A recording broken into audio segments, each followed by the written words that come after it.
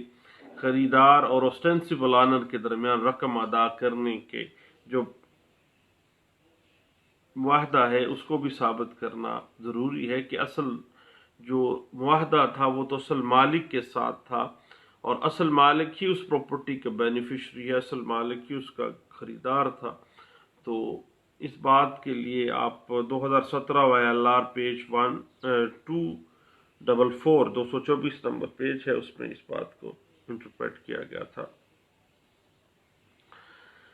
لیکن ایک بات ہے کہ آج کل جو اعلیٰ عدلیہ کی سٹیشنز ہیں، مختلف حوالہ جات ہیں، اس میں benami transaction can be proved in absence of the motive and reason to buy such property as benami. یعنی اگر ثابت نہیں بھی ہوتا کوئی موٹیو یا پروف تو پھر بھی انڈرسٹوڈ چیز ہے کہ پراپرٹی کا پیسہ پلینٹف نے دیا ہے اور ڈیفینڈنٹ نے نہیں دیا ہے. ایسے صورتحال میں اصل مالک جو ہے وہ تو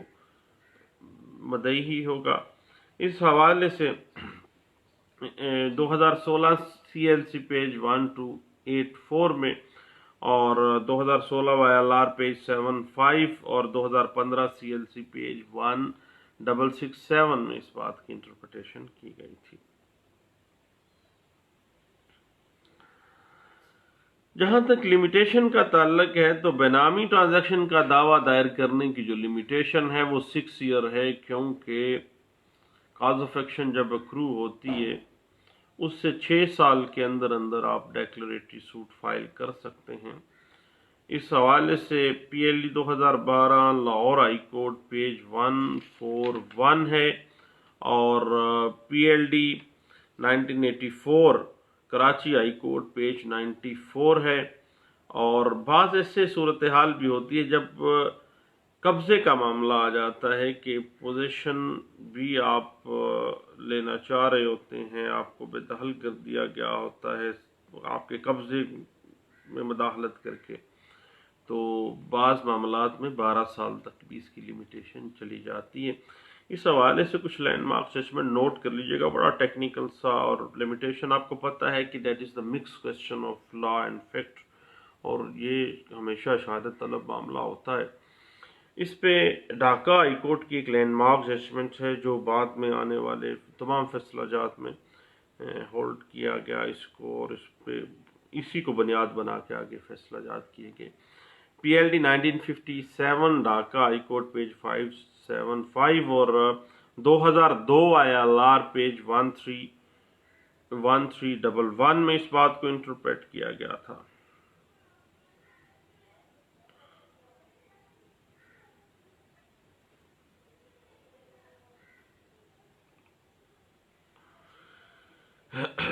بعض وقت ایسا ہوتا ہے کہ اگر سکنی پراپرٹی ہے تو کوئی یوٹیلیٹی بلز وغیرہ جس پارٹی کے نام پہ ہوتے ہیں، اٹ مین کہ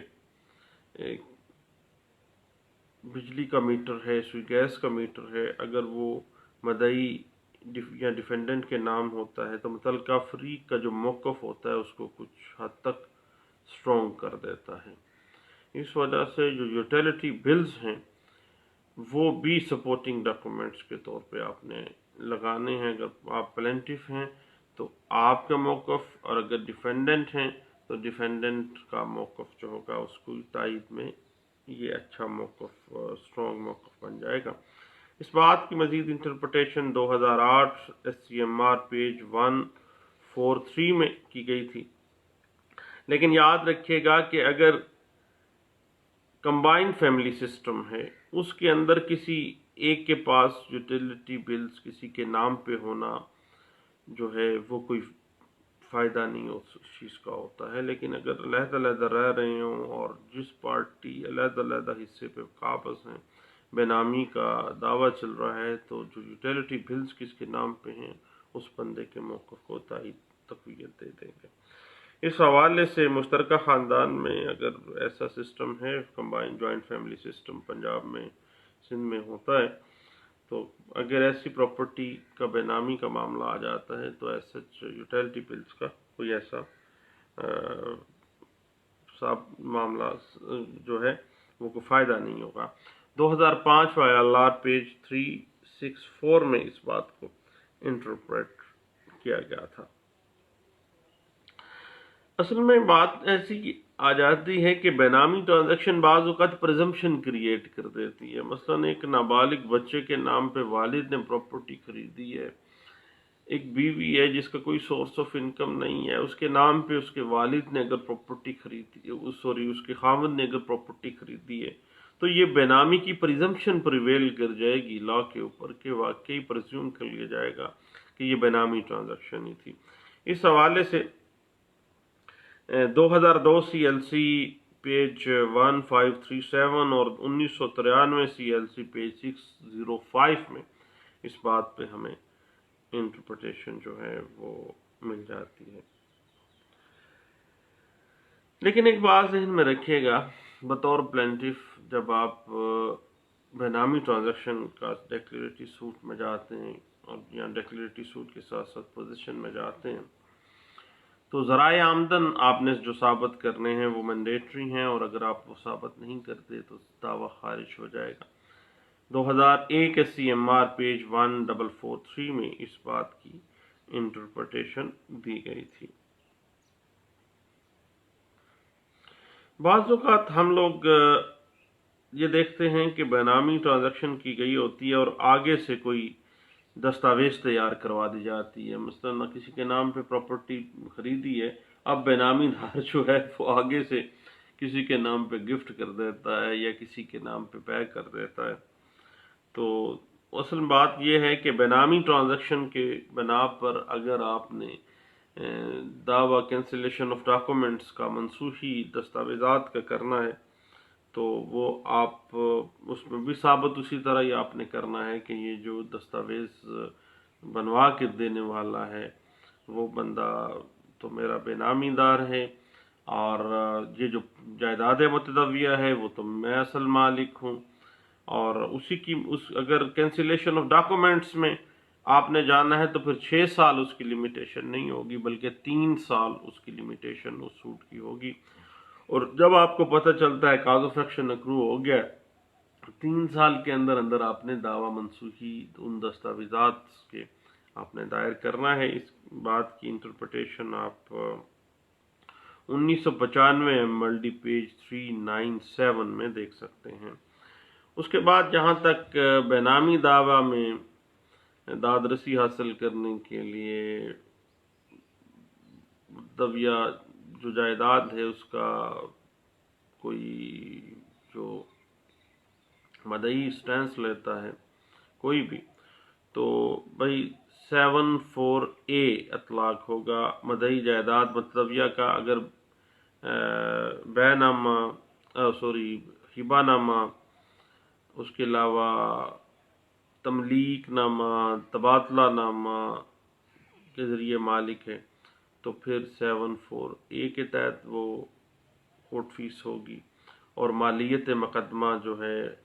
جو بھی رقم اندراج رجسٹری میں ہے اس کے مطابق ہوگی۔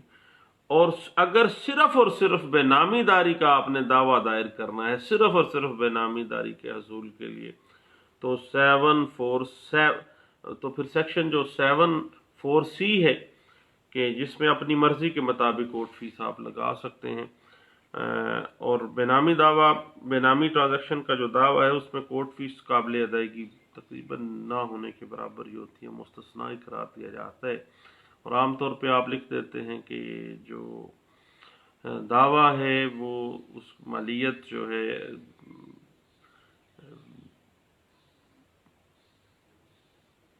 وہ صرف اور صرف جو ہے اختیار سماعت اور کورٹ فیس جو ہے وہ 200 روپے مقرر کی جاتی ہے، یعنی بغرض کورٹ فیس مالیت یا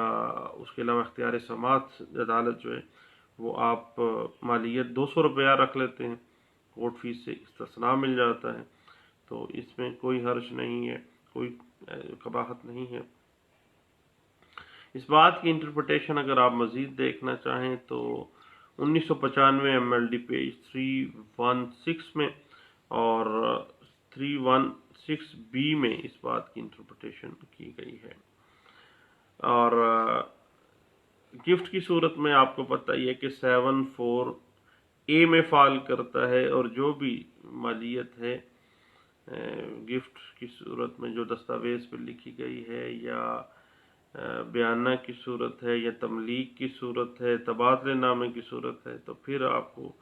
جو مالیت بنتی ہے اس کے مطابق کورٹ فیس ہوگی۔ اگر صرف بے نامی ٹرانزیکشن کا معاملہ ہے تو بھائی صرف اور صرف آپ نے اپنی مرضی سے اس کی جو مالیت دعویٰ اور مالیت اختیار سماعت جو ہے کورٹ فیس اور اختیار سماعت وہ متعین کرنا ہے، اور کورٹ فیس سے استثناء مل سکتا ہے۔ اس بات کی انٹرپریٹیشن مزید دیکھنا چاہیں تو 1993 CLC پیج 1606E میں کی گئی تھی۔ اور یاد رکھیے گا کہ بعض اوقات بعض دوست یہ کہتے ہیں کہ بے نامی ٹرانزیکشن جو ہے وہ اسلامی جو تعلیمات ہیں ان کے خلاف ہیں، تو یاد رکھیے گا کہ بے نامی ٹرانزیکشن قطعی صورت یہ کوئی ایسا معاملہ نہیں ہے کہ یہ اسلامی تعلیمات کے خلاف ہے۔ اس بات کی انٹرپریٹیشن 1993 میں سپریم کورٹ آف پاکستان نے بھی کی تھی، اور اس کی آپ انٹرپریٹیشن دیکھ سکتے ہیں 1993 SCMR پیج 1325 میں اس بات کو انٹرپریٹ کیا گیا تھا۔ دوستو، بے نامی ٹرانزیکشنز جو ہیں اس کے دعویٰ جات جو ہیں اس میں یہ کچھ پروسیجر اور ڈیفینسز آپ کے سامنے ہیں۔ اس کے بعد آپ یاد رکھیے گا کہ جو پروہیبیشن آف بے نامی ٹرانزیکشن ایکٹ 2017 کی بات ہے، تو بھائی وہ صرف اور صرف ٹیکس چوری کو پکڑنے کے لیے بنایا گیا ہے کہ بعض اوقات لوگ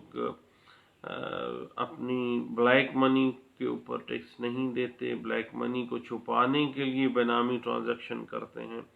تو اس روک تھام کے لیے پروہیبیشن آف بے نامی ٹرانزیکشن ایکٹ 2017 بنایا گیا تھا۔ بے نامی سوٹس کا جو پروسیجر ہے اس کے اوپر اس کا کوئی ایسا معاملہ پریویل نہیں کرتا ہے۔ دعاؤں میں مجھے یاد رکھیے گا۔ Thank you. اللہ حافظ۔